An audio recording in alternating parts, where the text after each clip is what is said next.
किसी भी इलेक्शन के दौरान इलेक्शन प्रोसेस की सारी जिम्मेदारी इलेक्शन कमीशन की होती है। तो क्वेश्चन ये एराइज होता है, is election commission truly independent in India? Answer is may be.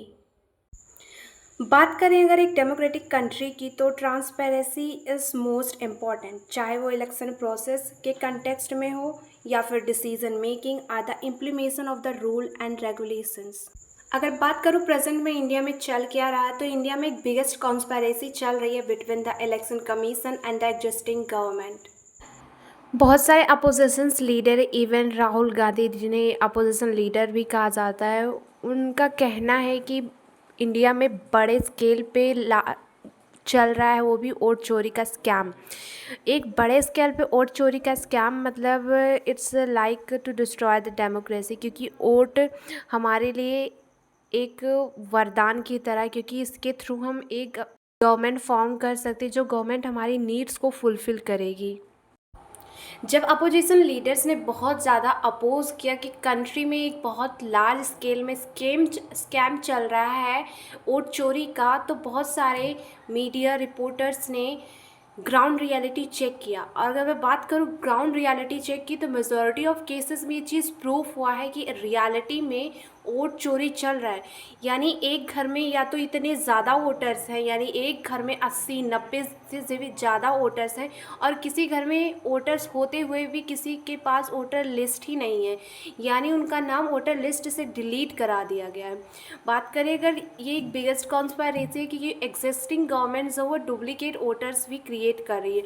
अब डुप्लीकेट वोटर्स क्रिएट होते हैं फॉर्म 6 के थ्रू। अगर मैं बात करूं वोट चोरी के कंटेक्स्ट में, तो वोट चोरी 5 तरह से की जा सकती है। बात करके पहले तो ये है डुप्लीकेट वोटर्स, यानी एक वोटर कई पोलिंग बूथ पे जाके वोट दे सकता है, वो भी उस पर्सन के नाम पे जो पर्सन वो खुद है ही नहीं। दूसरा है फेक आर इनवैलिड एड्रेस, यानी एड्रेस या तो इनवैलिड है या तो फेक है, जिसका कोई भी नामो निशान नहीं है। तीसरा है bulk voters in single address, मतलब एक एड्रेस पे या तो 40-50 से भी ज़्यादा वोटर्स मिल जा रहे हैं, तो उन्हें बल्क ऑर्डर्स कहेंगे इन अ सिंगल एड्रेस। फोर्थ है इनवैलिड फ़ोटोज़, यानी जो आपका वोटर लिस्ट है या वोटर आईडी कार्ड है, उस पर इनवैलिड फ़ोटोज़, यानी इतने छोटे फ़ोटोज़ हो जाएंगे कि आपको खुद पहचान ही नहीं पाओगे आप खुद को। फिफ्थ है मिसयूज़ ऑफ फॉर्म 6। फॉर्म 6 का यूज़ हम करते हैं for the addition of new voters. Form 6 का मेनली हम यूज़ करते हैं for the registration of the new voters. ये आपकी कॉन्स्टिट्यूएंसी का कोई भी बंदा कर सकता है, या तो वीएलओ यानी बूथ लेवल ऑफिसर्स जो है वो कर सकते हैं। फॉर्म 7 वो बंदा फिल कर सकता है जो उसी कॉन्स्टिट्यूएंसी से बिलोंग करता है, लेकिन फॉर्म 6-7 फिल करने से पहले उसे खुद का एड्रेस यानी सारे डॉक्यूमेंट्स, लीगल डॉक्यूमेंट्स देने होंगे, देन वो फॉर्म 7 भर सकता है। फॉर्म 7 भरने का मेन मोटो होता है कि आप किसी वोटर का नाम वोटर लिस्ट से कटवाना चाहते हैं। अब ये आदमी आपकी कॉन्स्टिट्यूएंसी से कोई भी हो सकता है, इवन वीएलओ ऑफिसर्स भी हो सकते हैं। और इसी कंटेक्स्ट में फॉर्म 8 भी आता है। फॉर्म 8 का मेन मोटो है कि अगर आपकी वोटर लिस्ट में कोई चेंज करवाना है, जैसे आपको एड्रेस चेंज करवा रहे हैं, आप अपना एड्रेस चेंज कर रहे हो, तो आप अपना एड्रेस चेंज करवा चाहते हो, या कुछ मिसप्रिंट हो गया उस चीज़ को करेक्ट करवाना चाहते हो, तो आप फॉर्म 8 फिल कर सकते हो।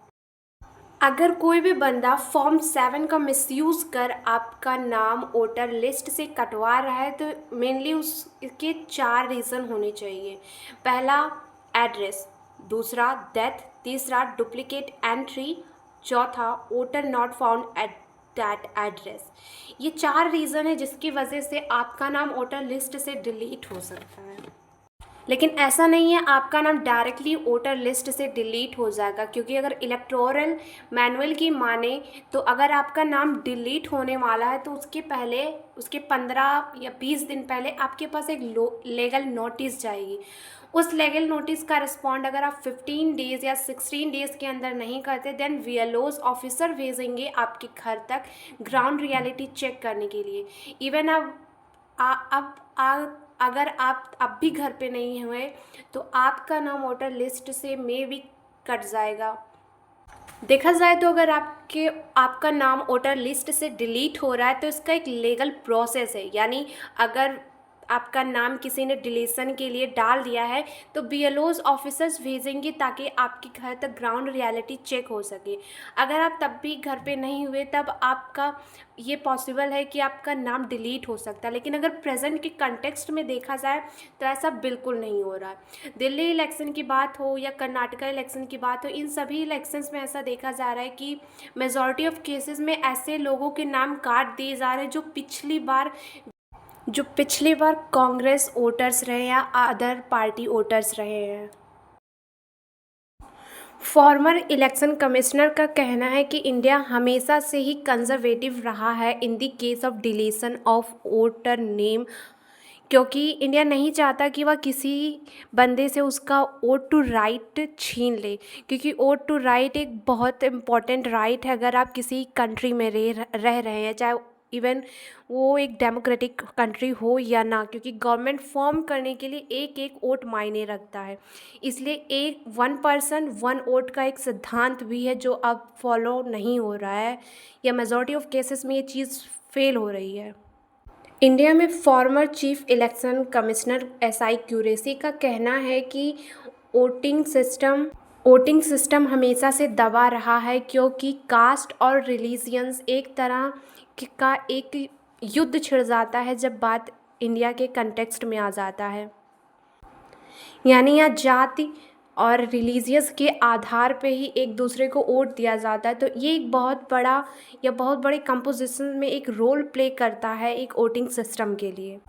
अब मैं आपको एग्जांपल से समझाती हूँ कि हमारे लिए एक एक वोट इम्पॉर्टेंट क्यों है। प्रेजेंट में जो गवर्नमेंट है सेंट्रल लेवल पे, यानी बीजेपी गवर्नमेंट की बात कर रही हूँ, ये गवर्नमेंट फॉर्म हुई है ड्यू टू गठबंधन, यानी ये गठबंधन की सरकार है। 2024 के इलेक्शन में बीजेपी पार्टी को मेजॉरिटी ऑफ वोट्स नहीं मिले थे, यानी ये पूर्ण बहुमत की सरकार नहीं है। ये सरकार बनी है क्योंकि इसमें गठबंधन किया गया है। बात करेगा चंद्रबाबू नायडू और नीतीश कुमार, ये दो पीपल ऐसे हैं या दो पर्सन ऐसे हैं जिन्होंने अपने वोट शेयर किए हैं ताकि बीजेपी पार्टी अपनी गवर्नमेंट फॉर्म कर सके। मतलब ये मेजॉरिटी की सरकार नहीं ना, मतलब बहुमत की सरकार नहीं है। ये सरकार बनी है क्योंकि इसमें शेयरिंग हुई है। अब अगर यही वोट होता कि वन पर्सन वन वोट का केस होता तो मे भी चांसेस थे कि कांग्रेस या अदर लीडर्स के भी गवर्नमेंट में जगह मिल सकती थी, but due to duplicate voters and other criteria ये चीज़ पॉसिबल नहीं हो सका और ज़्यादा से ज़्यादा वोट बीजेपी पार्टी में गई। भले ही वह मेजॉरिटी क्रॉस नहीं कर पाई, बट गठबंधन के लिए वो एक टॉप लेवल पे रही। अब इंडियन इलेक्टोरल मैनुअल में एक चीज़ और आता है, एक फॉर्म आता है फॉर्म 20 कर। इस फॉर्म 20 के थ्रू आपके कॉन्स्टिट्यूएंसी से कोई भी बंदा पोलिंग बूथ पर जा सकता है और ये पता लगा सकता है कि किस पार्टी को कितने वोट मिले हैं, और उस पोलिंग बूथ को मैनेज करने वाले जो ऑफिसर्स होंगे उनके पास एक आइडिया होगा कि कौन सा वोटर्स किसे वोट दे सकता है। अब ये जो वीएलओ ऑफिसर्स होते हैं, मतलब वीएलओ ऑफिसर्स वो होते लाइक गवर्नमेंट ऑफिसर हो सकते हैं, गवर्नमेंट एम्प्लॉय हो सकते हैं, आंगनबाड़ी वर्कर हो सकते हैं, पोस्टमैन हो सकते हैं, स्कूल टीचर्स हो सकते हैं, यानी गवर्नमेंट स्कूल टीचर्स हो सकते हैं। ये सब वीएलओज आते हैं। अब इनको जो पे करता है फीस वो होती है एग्जिस्टिंग गवर्नमेंट, यानी जो उस समय सेंट्रल गवर्नमेंट में हो। अब ये सेंट्रल गवर्नमेंट जो होती है इन पे एक तरह का प्रेशर बनाते हैं कि हम आपको फ़ीस पे कर रहे हैं तो आप हमारे कंटेक्स्ट में वर्क करो।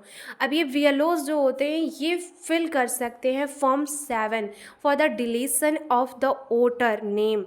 अब ये फॉर्म 7 फिल कर सकते हैं किसी का भी नाम वोटर लिस्ट से डिलीट करवाने के लिए, लेकिन इसके लिए भी इन्हें एक लीगल प्रोसेस फॉलो करना होगा, इन्हें खुद का सारा डिटेल देना होगा। बट बात करें अगर मेजॉरिटी ऑफ केसेस में जो प्रेजेंट में अभी हो रहा है इसमें ऐसा कुछ नहीं हुआ है, यानी कौन सा बंदा किसका नाम डिलीट करवा रहा है वो खुद का एड्रेस, खुद का कोई भी ऐसी इन्फॉर्मेशन दे ही नहीं रहा है जिसके थ्रू ये लीगल वे में ऑफिशियली पता लगाया जा सके कि कौन डिलीट करवा रहा है नाम। प्रेजेंट में देखें तो अपोजिशन लीडर्स जो है विरोध कर रही है, अपोज कर रही है एग्जिस्टिंग गवर्नमेंट का।